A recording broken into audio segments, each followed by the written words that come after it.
औज़ुबिल्लाहिमिनश्शैतानिर्रजीम बिस्मिल्लाहिर्रहमानिर्रहीम। शायर अलबैत अलियबास अलवी आप लोगों से मुखातब हूँ। ये आपका अपना यूट्यूब चैनल है, इसको लाइक भी करें, सब्सक्राइब भी करें और वसी तादाद में दोस्तों को शेयर भी करें। ईरान के ताज़ा तरीन सूरत हाल क्या हैं और इस खित्ते के हालात क्या हैं, ये मोहम्मद जॉन हुसैनी साहब ये ईरान में ही रहते हैं और ईरान के ताज़ा तरीन हालात वगैरह के बारे में ये बताएंगे।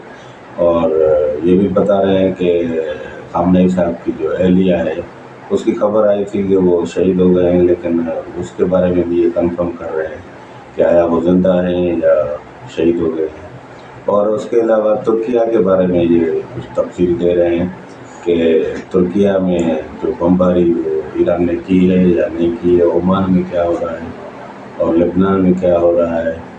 ये सारी ताज़ा तरीन सूरत हाल के हवाले से ये मोहम्मद जॉन साहब ये हमें बता रहे हैं। चलें तो सुनते हैं मोहम्मद जॉन हुसैनी साहब को। बिस्मिल्लाहिर्रहमानिर्रहीम। अस्सलाम वालेकुम। मेरा नाम मोहम्मद जॉन हुसैन है। इस वक्त मैं तैनात से आपके साथ मौजूद हूँ। सुबह के 7 बज रहे हैं, 13 मार्च है और हम बात करेंगे पिछले 24 घंटे की कि ईरान के अंदर क्या क्या हुआ, ईरान ने किस तरीके से रिस्पॉन्ड किया और तुर्की के अंदर जो कि ताजा तरीन खबर है कि तुर्की के अंदर क्या ईरान ने अटैक किया है या नहीं किया, और चौथा ये जंग किस तरफ जा रही है आयतुल्लाह मुश्तबा खामनाई के स्टेटमेंट को मद्देनजर रखते हुए।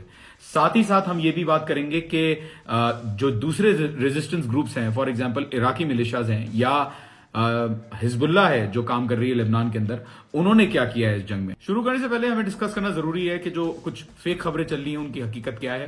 पहली खबर जो चल रही है वो ये चल रही है कि नेतन्याहू चला गया।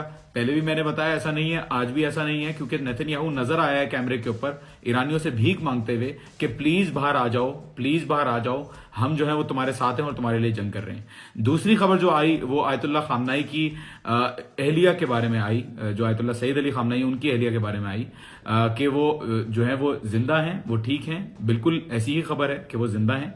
तीसरी खबर जो आई वो ओमान के हवाले से आई कि ओमान के ऊपर ईरान ने अटैक किया है। नहीं, ओमान के ऊपर ईरान ने अटैक नहीं किया। चौथी खबर ये आई कि माइंस बिछा दिए ईरान ने स्ट्रेट ऑफ हॉर्मुज में। ये खबर भी झूठी है, ऐसा कुछ भी नहीं है। ईरान ने इसको डिनाई भी कर दिया है और साथ ही साथ ईरान से अभी तक तेल जा रहा है चाइना को।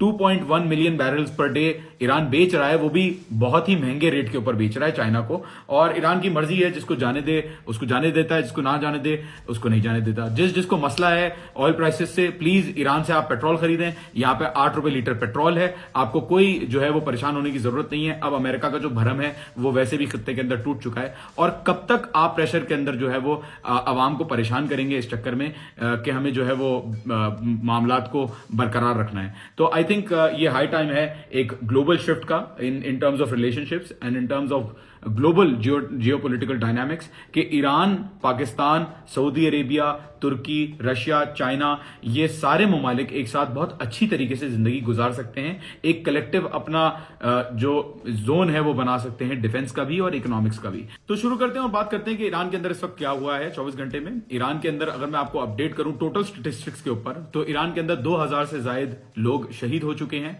22,000 से जायद बिल्डिंग्स को नुकसान पहुंचाए या तबाही हो चुकी है उनकी, जिसके अंदर 17,000 से जायद रेजिडेंशियल यूनिट्स हैं और उसके अलावा कमर्शियल यूनिट्स जैसे कि फैक्ट्रीज भी हैं, लेकिन उसके साथ साथ जो हॉस्पिटल्स हैं फॉर एग्जांपल उनकी तादाद 22 से ज्यादा हो चुकी है, हॉस्पिटल्स और मेडिकल फैसिलिटीज की। मेट्रो स्टेशन हैं और बाकी दूसरी चीजें मैंने आपको बता दी। लेकिन global heritage site for example Gulistan palace जिस तरीके से टारगेट किया, अब और भी साइट्स को टारगेट करना शुरू कर रहा है इजराइल और अमेरिका। साथ ही साथ तेहरान के ईस्ट के अंदर और साउथ के अंदर बमबारी हुई है, आज भी हुई है, और करज के अंदर ऑयल फैसिलिटी को टारगेट किया गया है। इसके साथ साथ इस्फहान, मलर्द और अब्दनान और अहवाज के अंदर जो है वो स्ट्राइक्स रिपोर्टेडली हुई हैं। बसीज जो पैरामिलिट्री फोर्स कही जाती है, जो वॉलंटियर्स की फोर्स है ईरान के अंदर, उसके चेक पॉइंट्स के ऊपर हमले हुए हैं, पुलिस स्टेशन के ऊपर और मजीद हमले हुए हैं। आगे अगर बात करें हम लोग कि एग्जैक्टली ये जो ईरान का रिस्पॉन्स था वो किस तरीके का था, तो देखें ईरान ने अब तक 43 वेव्स लॉन्च कर दी हैं इजराइल और अमेरिकन इंटरेस्ट के खिलाफ। इजराइल के अंदर अगर हम लोग बात करें तो 43rd वेव जो लॉन्च की ईरान ने कुछ घंटे पहले, उसके अंदर उसने यूएस और इजरायली टारगेट्स को निशाना बनाया और कलेक्टिवली अगर 24 घंटे की वेव्स को हम मिला के देखें तो स्टेटिस्टिक्स कुछ ऐसे हैं। ईरान के अगर रिस्पांस की बात करें तो हमें समझ में आता है कि ना सिर्फ ईरान रिस्पांस कर रहा है इजराइल और अमेरिकन इंटरेस्ट को, बल्कि हिजबुल्ला भी, क्योंकि लबनान के अंदर भी बमबारी जारी है, तो हिजबुल्ला भी एंगेज कर रही है एक साथ इजराइल के, और जो इराकी रेजिस्टेंस फोर्सेज हैं वो भी हमें नजर आ रही है फाइटिंग करती हुई। यमन कहां पे, इस पे भी हम बात करेंगे, और यमन के आने से क्या हो सकता है, ये डिस्कशन जो है वो बड़ी डायनामिक हो सकती है। लेकिन हिजबुल्ला की अगर हम बात करें तो हिजबुल्ला ने इस वक्त तक का, जो हिजबुल्ला सोची जाती थी कि हिजबुल्ला खत्म हो गई है और हिजबुल्ला में जो है वो कुछ भी नहीं बचा, इस वक्त तक का सबसे बड़ा हमला हिजबुल्ला ने किया है इजराइल के खिलाफ, जो इजराइल और हिजबुल्ला के बीच में हम कंपैरेबल ड्रॉ करते हैं। उसमें 100 मिसाइल्स हिजबुल्ला ने या 100 रॉकेट्स हिजबुल्ला ने दागे हैं इजराइल के ऊपर, और आप देख सकते हैं कि किस तरीके से रॉकेटों की बारिश हो रही है लेकिन रॉकेट्स इंटरसेप्ट नहीं हो रहे।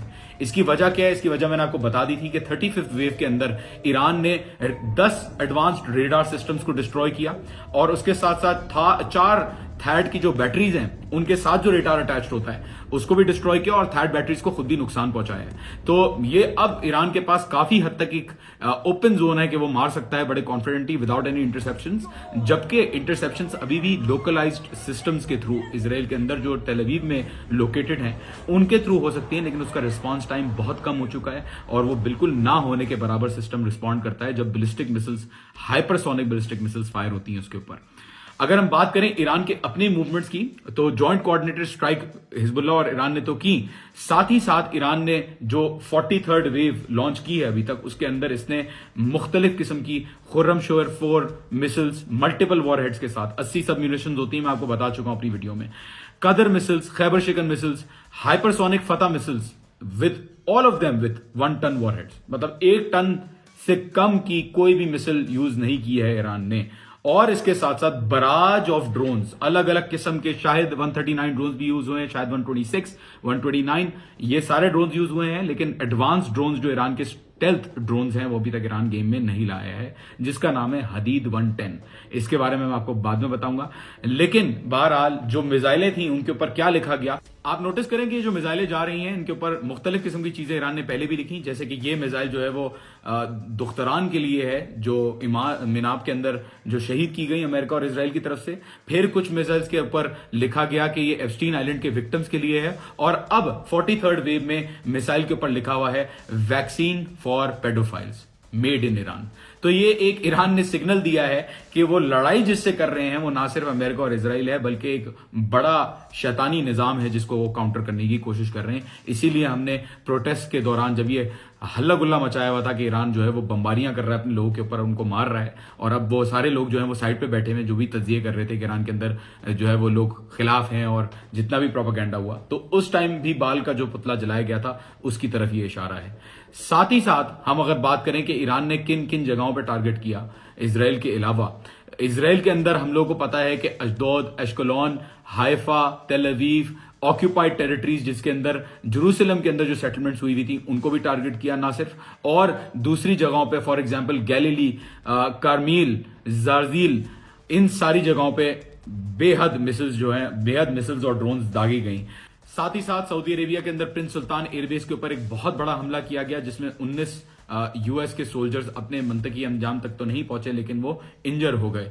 उसके साथ साथ सैटेलाइट इमेजरी शो करती है कि प्रिंस सुल्तान एयरबेस के ऊपर एक बहुत बड़े हमले की वजह से यूएस के बैरिक्स और उसकी एयरक्राफ्ट सपोर्ट फैसिलिटी को बहुत ज्यादा नुकसान पहुंचाया गया है। आपके सामने वो इमेजेस मौजूद हैं। अगर मैं आपको और डिटेल्स चाहिए तो आपके हमारे WhatsApp channel John Hussain official के ऊपर आप और सारी डिटेल्स देख सकते हैं, लेकिन सैटेलाइट इमेजरीज आपको मैंने दिखा दी हैं। कतर के अंदर अगर बात करें तो कतर के अंदर कमांड एंड कंट्रोल सेंटर था अलुदैद के ऊपर, उसको भी ईरान ने निशाना बनाया और काफी हद तक डिस्ट्रक्शन की, उसकी भी इमेज आपके सामने मौजूद है। और यूएई के अंदर बड़ा जबरदस्त हमला हुआ है, उसके अंदर और बहुत सारे एयरक्राफ्ट हैंगर्स डिस्ट्रॉय किए गए हैं अल-दफरा एयरबेस के अंदर, और ये जो मिसाइल इस दफा यूज की है दुबई के अंदर एयरबेस के ऊपर वो खुर्रमशहर 4 यूज की गई है।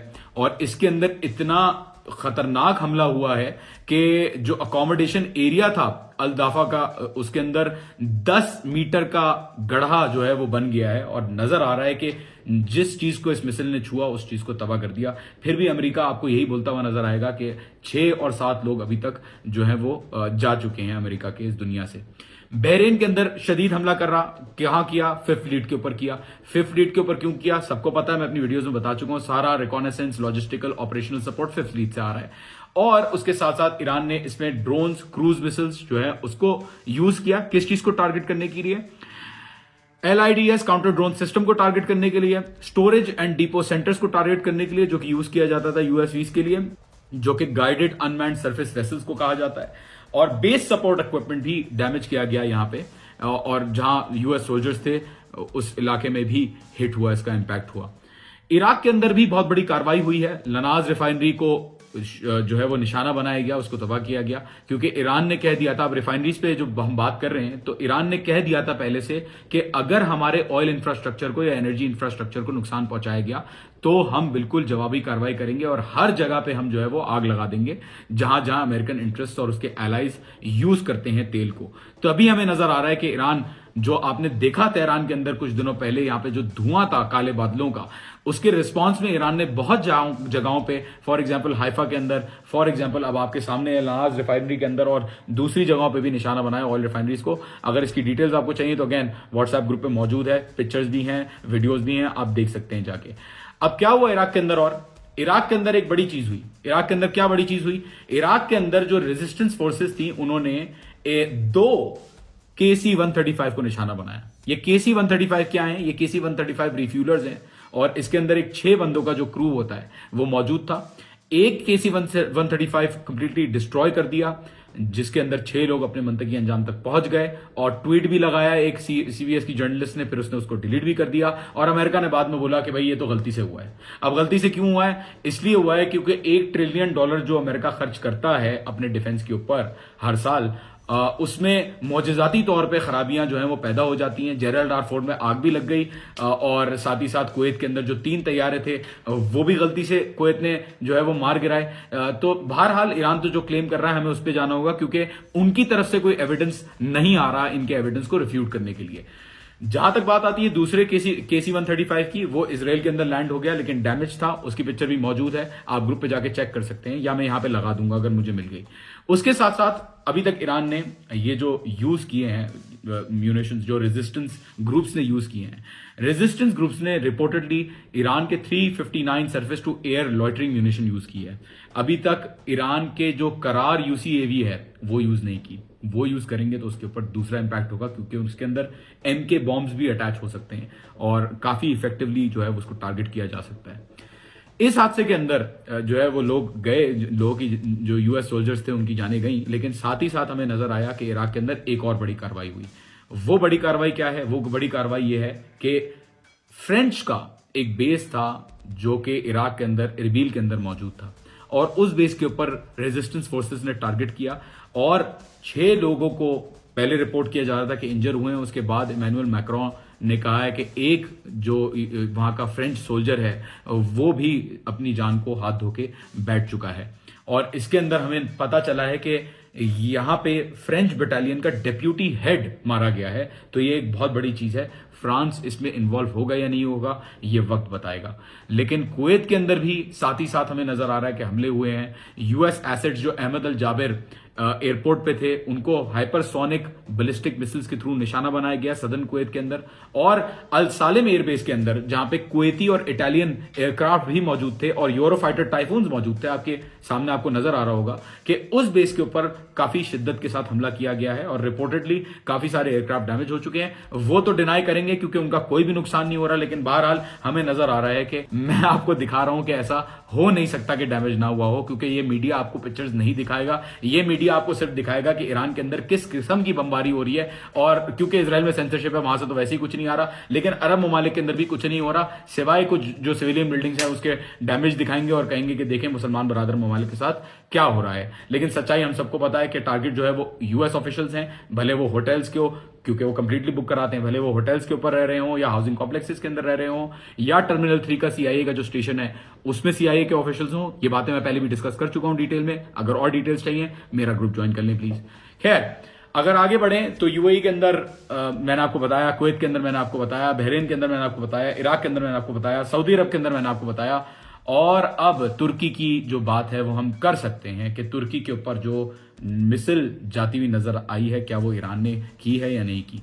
मेरे ख्याल में तुर्की के ऊपर अटैक ईरान ने नहीं किया, लेकिन ऐसा हो सकता है कि कर भी दिया हो। इसकी वजह क्या है? इसकी वजह यह है कि ईरान ने शुरू से कहा हुआ है कि जिस मुल्क की तरफ से सपोर्ट आएगा यूएस को, उनकी जमीन इस्तेमाल करेगा यूएस, उस मुल्क के अंदर जो यूएस का इंटरेस्ट है या यूएस के एसेट्स हैं उनको हम निशाना बनाएंगे। तुर्की बहुत अच्छा दोस्त है इसराइल का। वहां जो तेल जाता है पूरा अजरबैजान के थ्रू वो तुर्की संभालता है, ऑफलोड करता है और इसराइल भेजता है। हत्ता कि इसराइल और तुर्की के ताल्लुकात इतने अच्छे हैं कि तुर्की ने इसराइली को तो वीजा फ्री एक्सेस दिया हुआ है, लेकिन फलस्तीनी जो डिप्लोमेट्स होते हैं बेचारे, उनको वीजा लगवाने की जरूरत पड़ती है। और साथ ही साथ trade relations all time high जो है वो तुर्की के चलते हुए आ रहे थे काफी सालों तक, जो के बीच में डिप मार गए। लेकिन बहरहाल रिलेशंस जो है वो इकोनॉमिकली और स्ट्रेटेजिकली बहुत अच्छे रहे हैं। लेकिन ईरान के साथ भी तुर्की के अच्छे ताल्लुकात हैं, तो ऐसा भी हो सकता है कि शायद तुर्की ने ना किया हो। बहरहाल इंटरसेप्टर्स की कमी है और तुर्की के अंदर जो नेटो का बेस है हो सकता है वो यूज किया जा रहा हो इसराइल की हेल्प के लिए।